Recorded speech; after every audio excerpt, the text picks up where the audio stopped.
Fala pessoal, Reidson Matos aqui, o seu sócio da internet, economista, estrategista de investimentos. Estou gravando esse vídeo direto aqui da minha mesa.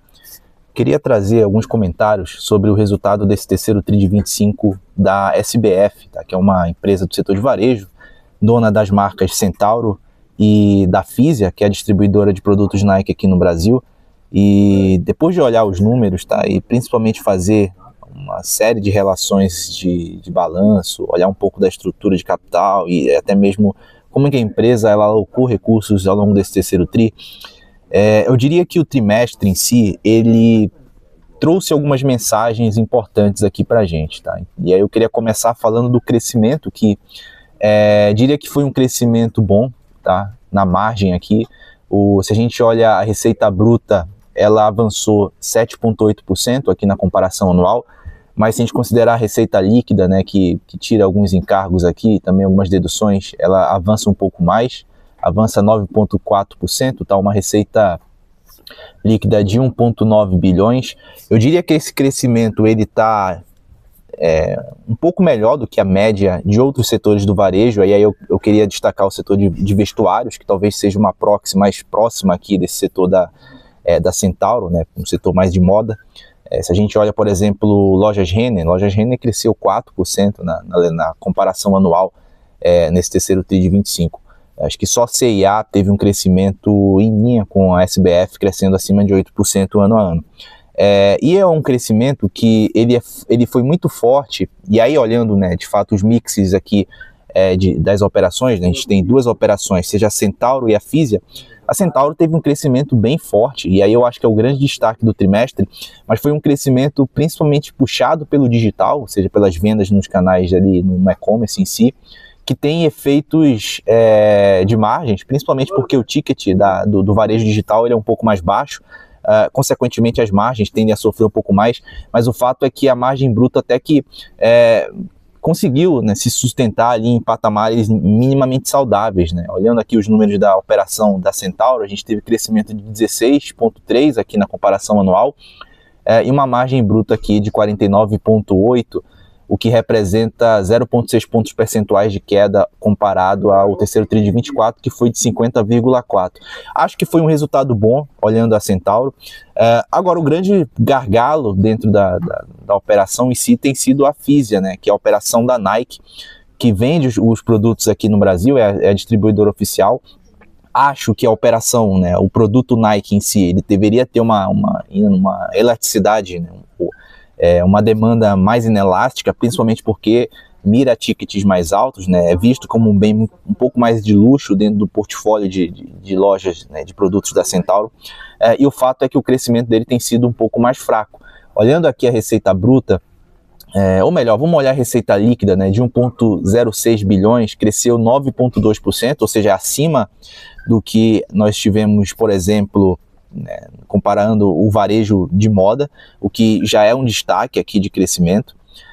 Só que acho que a diferença que fica, não só para a Fisia, mas do resultado da Centauro como um todo, se a gente compara, por exemplo, com C&A e Renner, seria a qualidade desse crescimento, né? Porque nós tivemos uma perda de margem bem grande, principalmente na Fisia, tá? Quando a gente olha a margem bruta, que ela sai de 45,2% para 40% nesse terceiro TRI de 25. Então, embora o crescimento em si da receita tenha sido até satisfatório, olhando todo o contexto, a gente percebe que as vendas elas foram feitas com redução de margem, principalmente por conta de uma pressão de custo de produto.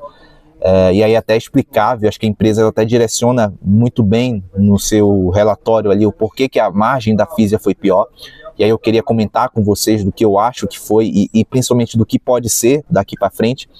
Mas o fato é que a Fisia tem sido um gargalo dentro da operação, acho que talvez pela própria consequência, né, pelo fato de que seja uma operação em que é um pouco mais difícil de crescer no Brasil, né, nesse Brasil de taxa de juros a 15%, por conta do ticket médio mais alto. Mas o fato é que se a gente olha os últimos resultados, a Fisia tem perdido espaço dentro do portfólio da Centauro, da SBF. A gente tem visto a Centauro ganhar cada vez mais espaço, inclusive esse trimestre ela foi mais de 50%, o que não era comum nos últimos anos. A Fisia era mais da metade da receita e agora está se tornando menos da metade. Isso tem impactos, obviamente, que em margens, e principalmente do que está puxando a Centauro, por ser mais varejo digital, isso também tem impactos negativos em margem. Mas falando sobre a Fisia, o que explica essa queda forte na margem bruta da operação? Basicamente tem a ver com a desvalorização do real um ano atrás. Se a gente olha o que aconteceu ali no terceiro tri, quarto tri de 24, né, nós tivemos uma desvalorização forte do real, uma questão de crise, de desconfiança com respeito às políticas fiscais aqui do Brasil. Como é um efeito estatístico, né, eu estou olhando o custo do produto vendido, né, marginalmente tri a tri, ano a ano. Obviamente que o custo, né, ele foi, assim, o produto que eu compro de produtos da Nike, que eu importo isso lá de fora, né, e obviamente que por ser importado isso tem um impacto grande na margem bruta, mais ou menos 55% do CPV da Fisia é dolarizado, então o impacto é o impacto de carrego, né, de fato um custo médio de produtos comprados lá de fora que foi mais alto por questão do dólar mais alto. E obviamente que isso aqui tende a se dissipar ao longo do tempo, né? E eu acho que essa margem bruta que a gente viu nesse terceiro tri seria talvez a pior margem bruta que a gente pode acompanhar da Fisia, considerando que, diferente do que aconteceu lá atrás, né, agora no terceiro tri de 25, indo para o quarto tri, a gente tem, na verdade, um cenário contrário, né? A gente está vendo o dólar perder força frente ao real, e obviamente que isso traz espaço para a empresa ela renovar o estoque de produtos Nike com um preço mais baixo. Então isso aqui poderia se traduzir em margens mais altas já olhando o quarto tri de 25. Então na minha leitura, acho que esse 40% de margem bruta na Fisia, ele para mim é o nível mais baixo que a gente pode ter aqui olhando a operação, tá? Isso aqui acho que fica até muito claro quando a gente olha, por exemplo, a margem bruta do segundo tri. A margem bruta da Fisia no segundo tri foi de 40,50%, ou seja, a gente teve uma queda de 0,50%, os 50 base points, que é uma queda bem baixa olhando a variação trimestral, que mostra que esse 40 para mim é o mínimo, tá? A gente chegou no mínimo e provável que no quarto tri isso aqui volte para mais próximo de 45%, que foi a margem bruta do terceiro tri de 24. Então, acho que a Fisia tem sido um detrator aqui de rentabilidade, o que faz com que, mesmo em um resultado, né, mesmo um trimestre em que a SBF ela conseguiu crescer ligeiramente, margens ligeiramente positivo, né, ligeiramente acima de outros setores também relacionados à moda, infelizmente a qualidade desse crescimento ele deixou a desejar, né? A gente tem queda de margem bruta, que isso vai impactar também margem EBITDA, geração de caixa e, consequentemente, geração de lucro líquido, né? Geração de margem líquida também afetada no trimestre. Indo mais abaixo, né, assim, o que a gente pode falar sobre a estrutura de capital, alocação de capital, né, investimentos, o que eu tive de insights olhando os números da SBF, né? Eu vi uma aceleração muito forte no CAPEX, e eu acho que isso aqui trouxe uma mensagem, eu não diria que ruim, mas um alerta aqui, principalmente na questão de governança. Tá? E por que eu acho isso? Se a gente olha a alocação de capital, né, principalmente olha a alocação no balanço, acho que fica muito claro que a imagem da empresa é uma imagem de alguém que está mais agressiva para esse quarto tri. A empresa ela reforçou o capital de giro, então ela investiu muito em estoques, ela investiu muito em financiar as suas vendas, então contas a receber ficou bem pressionado nesse período. Isso aqui teve uma queima de caixa com o fluxo de caixa operacional de 38 milhões no trimestre sendo bem fraco, tá? E acho que isso aqui impacta bastante no resultado final, na imagem final do resultado da SBF, talvez um dos players do varejo que mais tenha queimado caixa nesse período. E nesse exato momento que eu gravo, né, a empresa ela teve um investimento ali de 144 milhões em CAPEX, principalmente expandindo lojas, o que é positivo. Então ela está abrindo novas lojas da Centauro, está fortalecendo aqui a imagem, né, e a presença dela regionalmente. Só que teve um ponto que foi um investimento muito alto em algo que, na minha leitura, não traz tanto retorno. Isso, como analista, tá? Acho que isso aqui pode ser até questionável e a empresa ela pode até vir, né, e melhorar o discurso dela junto ao mercado, mas o fato é que ela gastou Deixa eu só verificar aqui para não falar o número errado. Só um minuto. Cadê?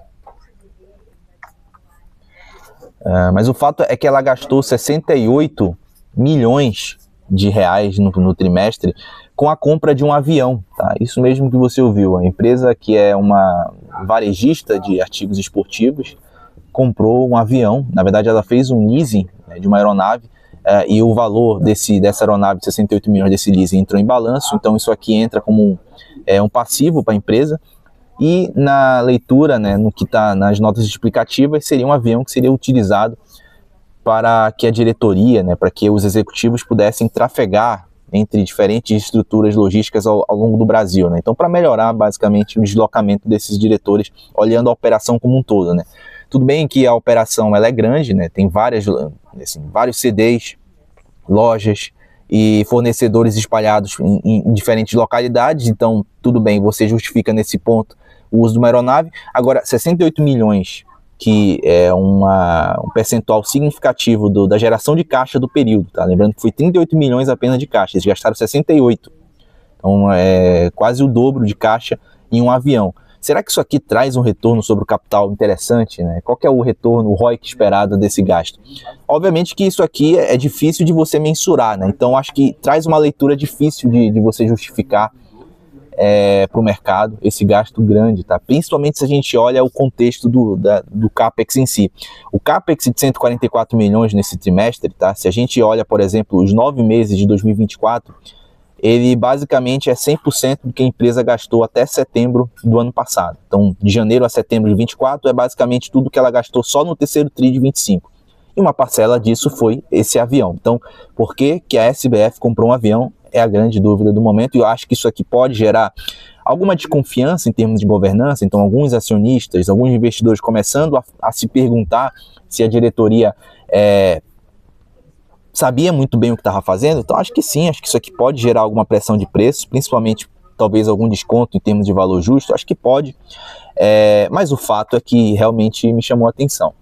Então, olhando a geração de caixa, tá? A geração de caixa mais baixa no período, teve um incremento aqui. Eu acho até importante a gente falar da Fisia, que foi um ajuste de ICMS, tá? de créditos fiscais que a empresa utilizou ao longo desse trimestre. Isso aqui, inclusive, melhorou a questão do lucro líquido, o que é positivo. Acho que o efeito se estende olhando à frente, mas o fato é que a empresa ela só conseguiu fechar suas contas nesse trimestre, né, fechar de fato o fluxo de caixa sem ter uma queima muito grande do seu caixa, que inclusive aumentou na comparação trimestral porque ela tomou um crédito de 500 milhões de reais em julho desse ano, tanto para financiar a expansão de capital de giro dela, mas também para financiar esse CAPEX grande aqui e também reforçar o caixa dela. Então essa dívida de 500 milhões foi importante para a empresa conseguir fechar as contas no final do trimestre.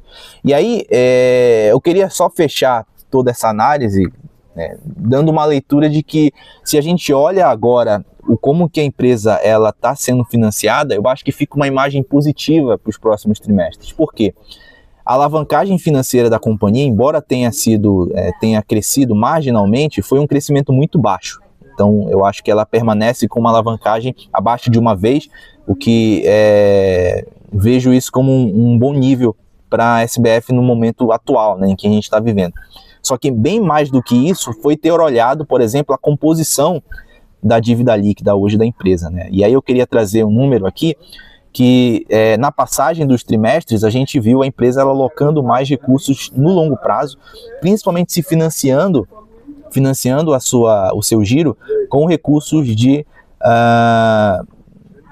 passivos mais acima de 12 meses, né? Então, eu acho que esse capital de 500 milhões que ela tomou em julho, ele tem um prazo mais alongado, né, mais próximo de 36 meses. Isso aqui entra no passivo não circulante e uma parte desse dinheiro foi usado justamente para você alocar o capital de giro. Então, eu acho que isso foi importante, tá? Foi importante porque, no exato momento em que eu gravo, o passivo não circulante da empresa, ela é maior do que o passivo circulante, o que mostra que uma parte do financiamento desse crescimento que pode vir, seja nessa Black Friday que está se aproximando, seja nessa pré-Copa, né, Copa do Mundo em 2026, então a empresa ela já fortaleceu o seu estoque, porque é uma data importante para o varejo esportivo, é uma data em que ela vende muito, então tudo isso está sendo financiado por um capital de longo prazo, então acho isso bem saudável, vejo com bons olhos essa movimentação, essa alocação de capital, esse prazo médio estendido aqui da dívida da empresa, principalmente olhando o balanço. Então, acho isso um ponto importante a ser falado aqui nessa minha análise. Então, para finalizar, o que eu acho das ações de SBF e G3? Eu compraria, eu venderia? Acho que no curto prazo, a ação pode ser pressionada por esse discurso de governança, né, e pela essa questão do investimento em si ser questionável, desse CAPEX do terceiro TRI, né, gasto em uma aeronave, mas estruturalmente continuo vendo o SBF como uma boa opção de investimento para quem está mirando os próximos 12 a 24 meses. Por uma série de relações, seja a questão do valuation, que é muito barato, diria que um dos papéis mais baratos dentro do varejo, por uma questão de upside, né, por uma simetria que eu entendo que é muito mais favorável para a empresa crescer margens olhando à frente, principalmente por questão de dólar mais fraco, mas cresce margem futuramente, melhora vendas com, né, um ano de Copa, isso aqui pode trazer crescimento de lucro, obviamente que um crescimento de lucro mais sustentável. Então, estruturalmente, vejo como uma opção de compra interessante. Agora, a empresa precisa melhorar, né, esse discurso, essa mensagem com o mercado, ela precisa estar mais atenta a esses movimentos. Não dá para sair comprando uma aeronave para uma empresa de varejo e achar que isso aqui não vai ser mal recebida, né? Porque eu acho que isso sim pode ser mal recebido. Mas essas são minhas considerações, agora eu queria ver de você. O que você acha, o que você pensa? O que você achou do trimestre? Você compra, vende a ação da SBF? Comenta aí, se inscreve no canal. Obrigado demais pela audiência, um forte abraço e até a próxima.